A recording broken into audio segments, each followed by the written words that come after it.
வேதம் கேட்போம். உபாகமம் 18ஆம் அதிகாரம்.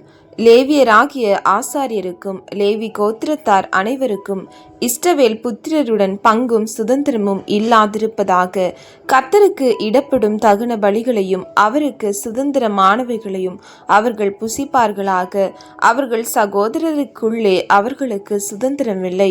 கர்த்தர் அவர்களுக்கு சொல்லியபடியே அவரே அவர்கள் சுதந்திரம். ஜனத்தாரிடத்தில் பெற்றுக்கொள்ள வேண்டிய ஆசாரியருக்குரிய வரத்தாவது, ஜனங்கள் பலியிடும் ஆடு மாடுகளில் முன்னந்தொடையையும் தாடையையும் இறைப்பையையும் ஆசாரியனுக்கு கொடுக்க வேண்டும். உன் தானியம், திராட்சரசம், எண்ணெய், ஆட்டு ரோமம் என்னும் இவைகளின் முதற் பலனையும் அவனுக்கு கொடுக்க வேண்டும்.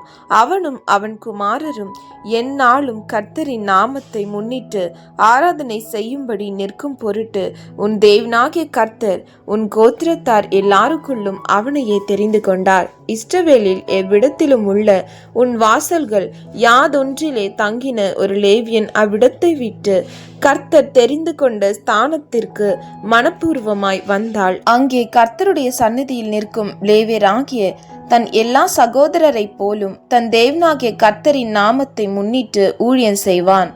அப்படிப்பட்டவர்கள் தங்கள் பிதாக்களுடைய ஆஸ்தியின் விலைக்கிரயத்தை அனுபவிக்கிறதும் அல்லாமல் சாப்பாட்டிற்காக சமமான பாகத்தையும் பெற்றுக்கொள்வார்கள். உன் தேவனாகிய கர்த்தர் உனக்கு கொடுக்கும் தேசத்தில் நீ போய் சேரும்போது அந்த ஜாதிகள் செய்யும் அருவருப்புகளின்படி செய்ய கற்றுக்கொள்ள வேண்டாம். தன் மகனையாவது தன் மகளையாவது தீக்கடக்க பண்ணுகிறவனும், குறி சொல்லுகிறவனும், நாள் பார்க்கிறவனும், அஞ்சனம் பார்க்கிறவனும், சூனியக்காரனும், மந்திரவாதியும், சன்னதக்காரனும், மாயவித்தைக்காரனும், செத்தவர்களிடத்தில் குறி கேட்கிறவனும் உங்களுக்குள்ளே இருக்க வேண்டாம். இப்படிப்பட்டவர்களை செய்கிற எவனும் கர்த்தருக்கு அருவருப்பானவன். இப்படிப்பட்ட அருவருப்புகளின் நிமித்தம் உன் தேவனாகிய கர்த்தர் அவர்களை உன் முன்னின்று துரத்து விடுகிறார். உன் தேவனாகிய கர்த்தருக்கு முன்பாக நீ உத்தமனா இருக்க கடவாய். நீ துரத்திவிட போகிற இந்த ஜாதிகள் நாள் பார்க்கிறவர்களும் குறி சொல்லுகிறவர்களுக்கும் செவி கொடுக்கிறார்கள். நீ அப்படி செய்கிறதற்கு உன் தேவனாகிய கர்த்தர் உத்தரவு கொடார். உன் தேவனாகிய கர்த்தர் என்னைப் போல ஒரு தீர்க்கதரிசியை உனக்காக உன் நடுவே உன் சகோதரரில் இருந்து எழும்ப பண்ணுவார். அவருக்கு செவி கொடுப்பீர்களாக. ஓரேபிலே சபை கூட்டப்பட்ட நாளில் நான் சாகாதபடி என் தேவனாகிய கர்த்தரின் சத்தத்தை இனி நான் கேளாமலும் இந்த பெரிய அக்கினியை இனி நான் காணாமலும் இருப்பேனாக என்று உன் தேவனாகிய கர்த்தரை நீ வேண்டிக் கொண்டதின் படியெல்லாம் அவர் செய்வார்.